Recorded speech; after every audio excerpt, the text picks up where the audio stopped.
Good morning. Saan ang punta natin? Sa work.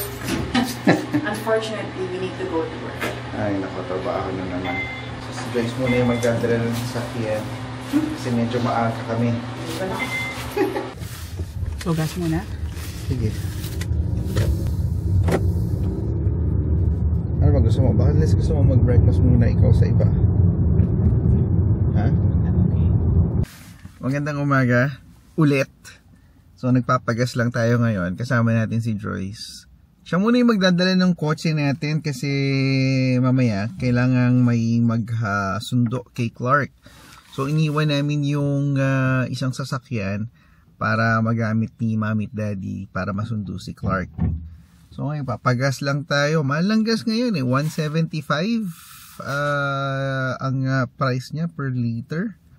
Good thing na dahil nga si Joyce muna yung gagamit, so magpa-park muna siya doon sa parking space nila. And so ngayon, kaya hindi tayo nagmamadali ng sobra-sobra is because wala tayong hinahabol na parking space. Tuesday, tandaan nyo, ang pinaka-busiest day of the week namin sa opisina dahil majority ng mga managers doon nag-schedule ng mga meeting with their teams. So everyone is either required to go to the office and walang masyadong nag-work from home kaya busy.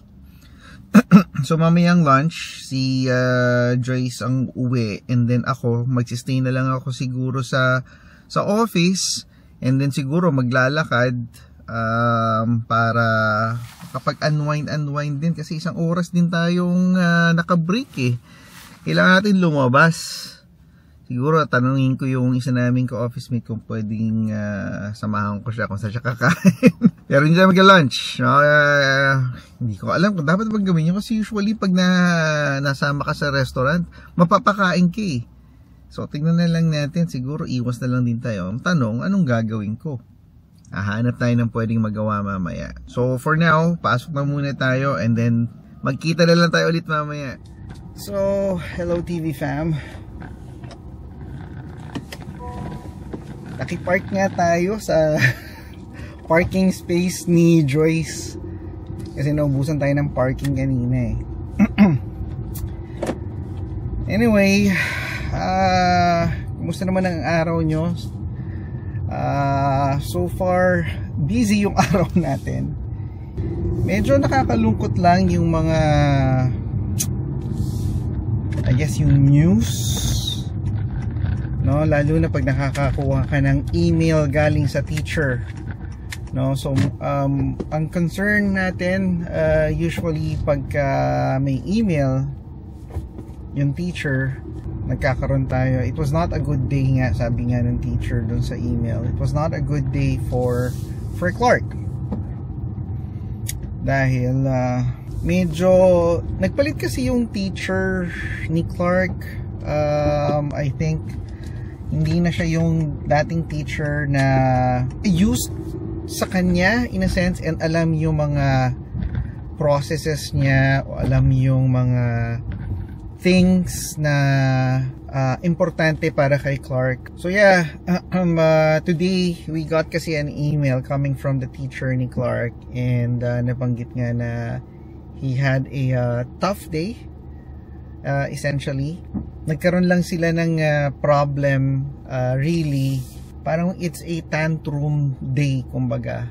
So ang concern kasi si Clark, ang one of the pet peeves niya kumbaga is yung transition phase.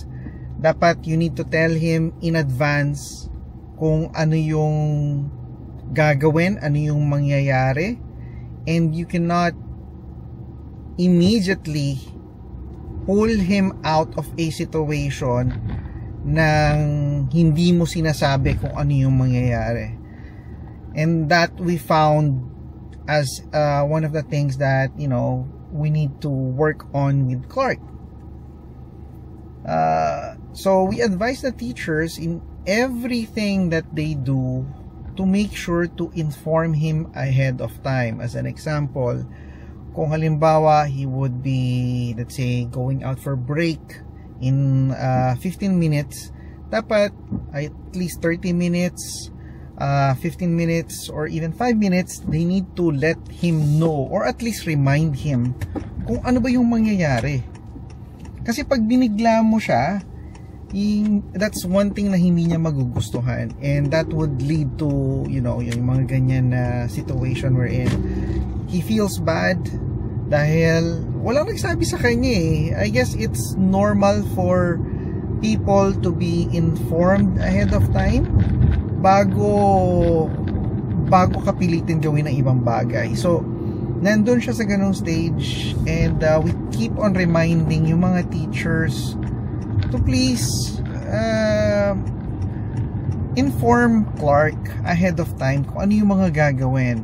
Even before you introduce a specific activity, try to inform him kung ano yung mga sequence ng mga mangyayari. Let's say in the morning, we're gonna have a lesson about alphabet. After that, we're going to have a recess. After that, we're gonna do so and so and so. Kailangan niyang ma-debrief kasi. Once na magawa naman yun, he's gonna have a good day for sure. Pero ngayon kasi, I feel na parang he lacks that from his current teacher. And we've emailed the teacher on what to do even before school starts. Kaya nga pag nagpupunta din si Clark doon, maaga siya. Is because to give time for that type of session. So I'm just hoping na maturuan ng mga teachers si Clark to properly adjust. It will not be perfect kasi sabi nga naman natin, you cannot control everyone. Pero I'm just really hoping that the teachers right now will be able to help him gradually adapt sa mga ganyang klaseng situation.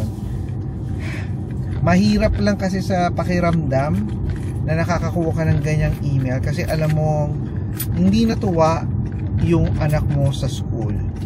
Wherein even in previous school na pinag-attendan niya, even a daycare, wala naman siyang ganyang situation eh. I think it's with the approach. Kaya talaga siya nakaka-experience ng ganito. So,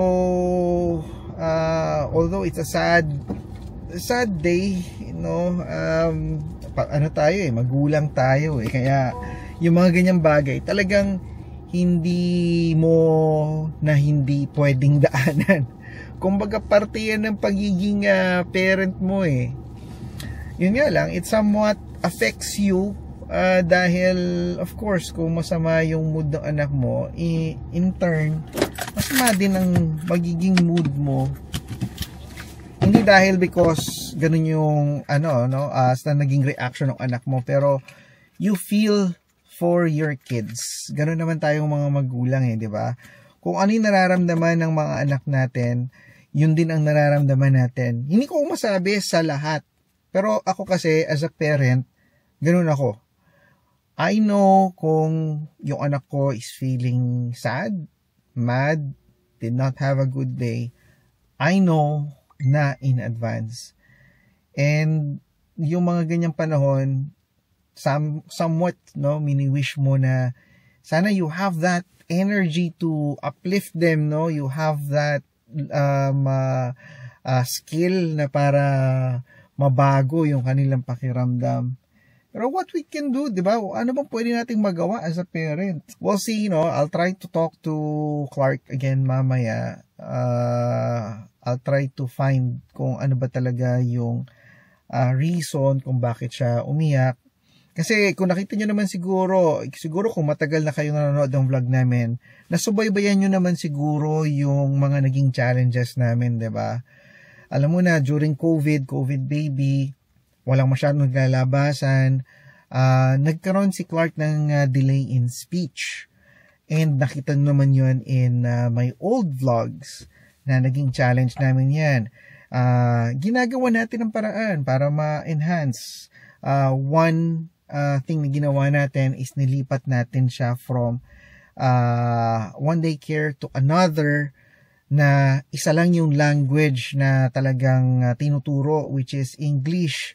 para magkaroon ngayon ng context, no? Kasi yung mga dito sa Richmond, yung mga daycare dito, it's English and Chinese ang tinuturo, even sa daycare.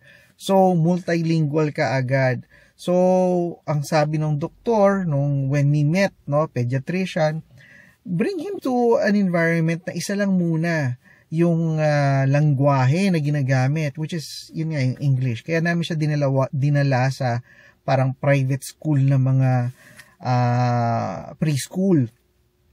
We don't mind paying as long as, ma-address. And we're very thankful na na-address yun. And through continuous mga, pagdala sa kanya sa mga events, nakakapag-engage na siya, na-develop niya ng skill on how to engage. Pero there are times na pag-frustrated siya, medyo hindi niya masabi kung ano nararamdaman niya. And yun pa rin yung tinitrain namin sa kanya up to this point. So yun na, para magkaroon kayo ng konteksto, hindi siya yung typical na parang nag-tantrums lang, no? It's not that It's yung pag-regulate ng mga nararamdaman versus sa naiisip. Yan yung mga bagay na up to this point in time, tinuturo namin sa kanya, and we need yung assistance ng mga teachers in order to make that happen. And dahil nga nagpalit ng teacher midway, itong bagong teacher doesn't seem to know kung ano at kung paano i-handle si Clark, and parang we're back to square one.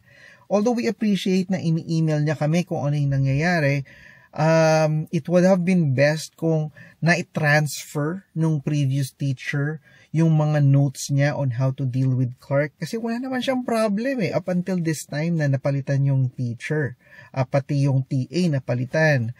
At when you say TA, teacher assistant, kung hindi nyo alam.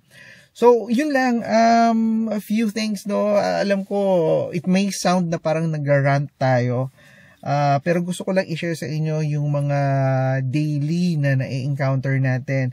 Yung buhay natin, it's not a bed of roses, ika nga, no? Hindi yan, what do you call this, going smooth every time, no? Meron tayong mga bumps talaga na didaanan. And kung alam nyo lang yung talagang mga nangyari sa buhay namin, I guess,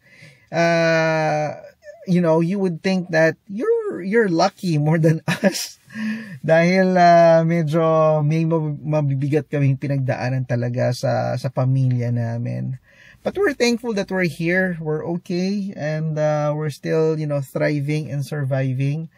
So, yeah, na-share ko lang sa inyo dahil dito naman sa vlog natin, we're not just sharing all the good things but also all the bad things, no?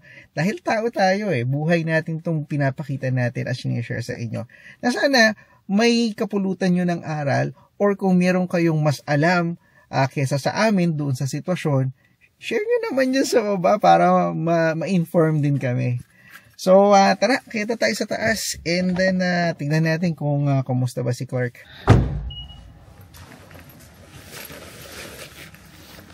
Kanina nga,